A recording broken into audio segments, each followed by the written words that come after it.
serve ultra-high net worth families, typically business owners. About 10 years ago, a mother and a daughter came in. We started doing work with them. Probably a year after, the mom called me and she said, I want my daughter taken off of the trust. I want her disinherited. And I said, there's a process that we can go through to do all those things, but it requires us to sit with the attorney. The mom and the daughter both came to the meeting. And I knew it was a risk, but I stopped them and I just said, you know, the way the two of you are talking to each other, like if this was your last conversation, listen to what you're saying. You're saying, I want to disinherit you. You're saying to your mom, you're senile. And I said, would you please both turn your chairs and face each other? Could you say to your mom, please forgive me?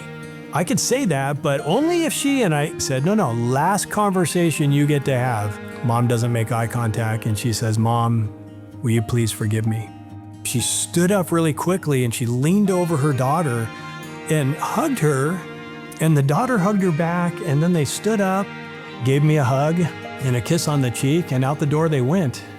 And the attorney looked at me and he went, what just happened? And I said, it wasn't a legal problem. It was a relationship issue.